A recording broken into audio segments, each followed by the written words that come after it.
नमस्कार दोस्तों, मैं राजू चौधरी एक बार फिर से स्वागत करती हूँ आपका हमारे YouTube channel RN education hub में। दोस्तों, हम पढ़ रहे थे राजस्थान की कला व संस्कृति। राजस्थान की कला व संस्कृति के अंतर्गत राजस्थान के त्योहारों में हमारे हिंदुओं के त्योहार चल रहे थे और उनका पार्ट फर्स्ट हमने पढ़ लिया था। आज पढ़ेंगे हम पार्ट सेकंड।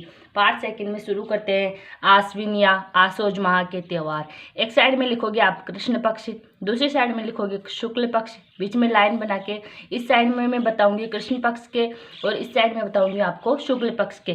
कृष्ण पक्ष को कहीं पर आपको बदी लिखा हुआ मिल जाएगा और शुक्ल पक्ष को शुद्धि लिखा हुआ मिल जाएगा। इसमें कोई कंफ्यूज होने वाली बात नहीं है। कृष्ण पक्ष आश्विन कृष्ण पक्ष में लिखोगे आप श्राद्ध पक्ष प्रथमा। श्राद्ध पक्ष का आरंभ तो है भाद्रपद पूर्णिमा से हो जाता है, परंतु आश्विन या आसोज माह के अंतर्गत श्राद्ध पक्ष प्रथमा से लेके अमावस्या तक चलता है। फिर सेकंड लिखोगे कृष्ण पक्ष में महाश्राद्ध। महाश्राद्ध आश्विन कृष्ण पक्ष अमावस्या या फिर आश्विन अमावस्या को महाश्राद्ध निकाला जाता है और इस दिन जाम्बोजी का मेला मुकाम तालवा बीकानेर में लगता है।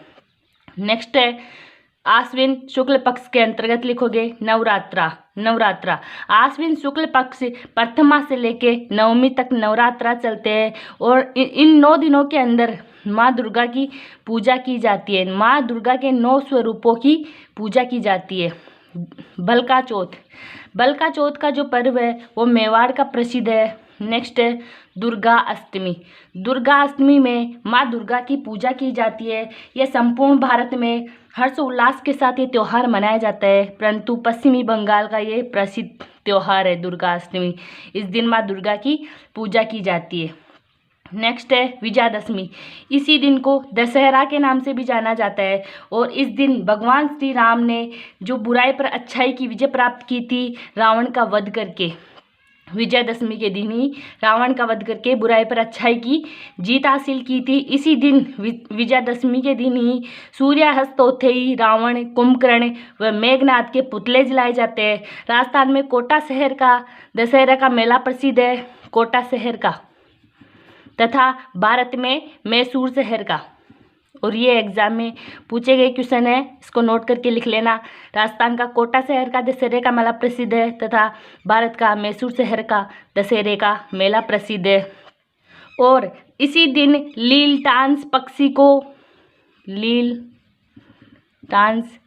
के दर्शन शुभ माने जाते हैं। दशहरे के दिन लीलटांस पक्षी के दर्शन शुभ माने जाते हैं और इस दिन दशहरे के मेले के साथ ही विजयादशमी के दिन खेजड़ी का मेला लगता है खेजड़ीली गांव में।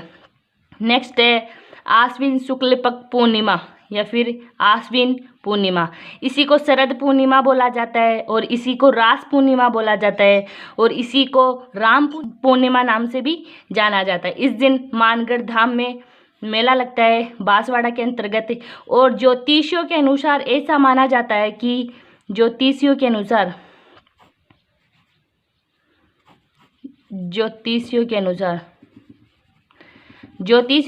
ऐसा माना जाता है कि शरद पूर्णिमा के दिन ही जो चंद्रमा है वो अपनी संपूर्ण 16 कलाओं से परिपूर्ण होता है। जो शरद पूर्णिमा के दिन चंद्रमा अपनी 16 कलाओं से परिपूर्ण होता है, ज्योतिषियों के अनुसार ये मान्यता है। नेक्स्ट है कार्तिक माह के त्योहार। कृष्ण पक्ष में लिखोगे आप करवा चौथ। करवा चौथ के दिन जो सुहागिन महिलाएं होती है, स्त्रियां होती है, वो अपने पति की लंबी उम्र के लिए व्रत करती है। चंद्रोदय होने के बाद भोजन ग्रहण करती है। नेक्स्ट है अहोई अष्टमी। अहोई अष्टमी ये मनाई जाती है कार्तिक माह की कृष्ण अष्टमी को अहोई अष्टमी मनाई जाती है और इस दिन पुत्रवती स्त्रियां निर्जल व्रत करती है और दीवार पर स्याऊ माता के चित्र बनाए जाते हैं और उनके बच्चों के चित्र बनाए जाते हैं और शाम को चंद्रमा को अर्घ्य देकर भोजन ग्रहण किया जाता है अहोई अष्टमी के दिन। नेक्स्ट है तुलसी एकादशी। यह कार्तिक माह की कृष्ण एकादशी को तुलसी एकादशी का पर्व मनाया जाता है। इस दिन तुलसी माँ की पूजा की जाती है। इसी दिन माँ तुलसी की पूजा की जाती है तथा तुलसी को विष्णु प्रिय भी माना गया है। नेक्स्ट है धनतेरस। ये कार्तिक माह की कृष्ण त्रयोदशी को धनतेरस का पर्व मनाया जाता है। इस दिन वैद्य धनवंतरी का पूजन किया जाता है। वैद्य धन्वंतरि का पूजन किया जाता है और इसी दिन यमराज का भी पूजन किया जाता है। यम के लिए आटे का दीपक बनाकर घर के मुख्य दरवाजे पे रखा जाता है और इस दिन नए बर्तन खरीदना शुभ माना जाता है, धनतेरस के दिन। नेक्स्ट है कार्तिक शुक्ल पक्ष में लिखोगे गौरवधन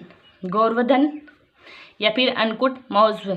ये कार्तिक शुक्ल प्रथमा को ये महोत्सव मनाया जाता है और इस दिन गाय के गोबर से जो गौरवधन की प्रतिमा बनाकर महिलाएं गौरवधन की पूजा करती है और 56 प्रकार के पकवानों से बने अन्नकूट से मंदिर में भोग लगाया जाता है। नेक्स्ट है कार्तिक शुक्ल द्वितीया।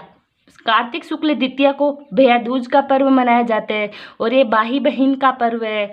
बहन अपने भाई की लंबी उम्र के लिए मंगल कामनाएं करती है। बहन भाई के तिलक लगाकर स्वास्थ्य एवं दीर्घायु की मंगल कामना करती है और इसी दिन यम द्वितीया के रूप में भी मनाया जाता है। इस द्वितीया को यम द्वितीया के रूप में भी मनाया जाता है। नेक्स्ट है लाभ पंचमी। यह शुक्ल पक्ष पंचमी को लाभ पंचमी का पर्व मनाया जाता है। नेक्स्ट है गोपाष्टमी। कार्तिक शुक्ल अष्टमी को गोपाष्टमी मनाई जाती है। कार्तिक माह के अंतर्गत कृष्ण पक्ष के अंदर लिखोगे रूप चतुर्दशी। इस दिन को स्वच्छता व सौंदर्य से संबंधित समझा जाता है और इसी दिन छोटी दीपावली मनाई जाती है और ये कार्तिक कृष्ण पक्ष चतुर्दशी को मनाई जाती है। कार्तिक कृष्ण पक्ष अमावस्या को दीपावली का पर्व मनाया जाता है। इस दिन भगवान श्री राम 14 वर्ष का वनवास पूरा करके अयोध्या लौटते हैं और अयोध्या में दीपक जलाए जाते हैं। इसी कारण दीपावली को दीपक जलाए जाते हैं। मान्यता है कि अयोध्या वासियों ने दीपक जलाए थे, उसी दिन से सारे देश में दीपक जलाने की परंपरा चल रही है। दीपावली के दिन से इस दिन ही माँ लक्ष्मी की पूजा की जाती है। यह पर्व लक्ष्मी का उत्सव है और इसी दिन माना जाता है कि जो कार्तिक कृष्ण अमावस्या है, इसी दिन से अपना जो विक्रम संवत आरंभ हुआ था वो शुरू में इसी दिन से हुआ था और इसी दिन आर्य समाज के संस्थापक महर्षि दयानंद व भगवान महावीर का निर्वाण दिवस भी माना जाता है। कार्तिक अमावस्या या फिर दीपावली के दिन बढ़िया अपना बही खाते बदलते हैं और इसी दिन नए नए कपड़े, मिठाइयाँ व शाम को माँ लक्ष्मी की पूजा की जाती है और पटाखे छोड़े जाते हैं। नेक्स्ट है कार्तिक शुक्ल पक्ष सूर्य षष्ठमी। इस दिन सूर्य षष्ठमी का फास्ट किया जाता है या व्रत किया जाता है।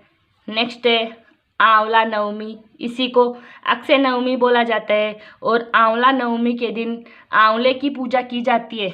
आंवला ग्रहण किया जाता है भोजन के साथ और व्रत को करने से, इस आंवला नवमी के व्रत को करने से व्रत, पूजन, तर्पण आदि का जो फल अक्षय हो जाता है, उसी कारण इस नवमी को अक्षय नवमी के नाम से जाना जाता है। नेक्स्ट है देवउठनी एकादशी या देवउठनी 11। इसी को प्रबोधिनी एकादशी के नाम से भी जाना जाता है और इस दिन मांगलिक कार्यों का आरंभ हो जाता है। ऐसा माना जाता है कि भगवान विष्णु 4 माह तक निद्रा अवस्था में रहने के बाद जागते हैं। इसी दिन से समस्त मांगलिक कार्य आरंभ हो जाते हैं। प्रातःकाल स्नान करके भगवान विष्णु के चरणों में पूजा की जाती है कदम पुष्पों व तुलसी की मंजरियों के द्वारा। नेक्स्ट है मार्गशीर्ष माह के त्योहार। मार्गशीर्ष माह के त्योहार। मार्गशीर्ष माह के त्योहारों में लिखोगे कृष्ण पक्ष में गुरु दत्तात्रेय जयंती। ये कृष्ण पक्ष की 10वीं को मनाई जाती है, गुरु दत्तात्रेय जयंती। नेक्स्ट लिखोगे काल भैरव जयंती। ये मार्गशीर्ष माह की कृष्ण पक्ष अष्टमी को काल भैरव जयंती मनाई जाती है। मार्गशीर्ष माह के शुक्ल पक्ष में लिखोगे गीता जयंती। मार्गशीर्ष शुक्ल 10वीं को गीता जयंती मनाई जाती है। आज की क्लास में बस इतना ही। नेक्स्ट पढ़ेंगे पौष माह के त्योहार। अगर क्लास पसंद आई हो तो दोस्तों के साथ लाइक शेयर करें। चैनल पर नए हो तो चैनल को सब्सक्राइब करें। धन्यवाद।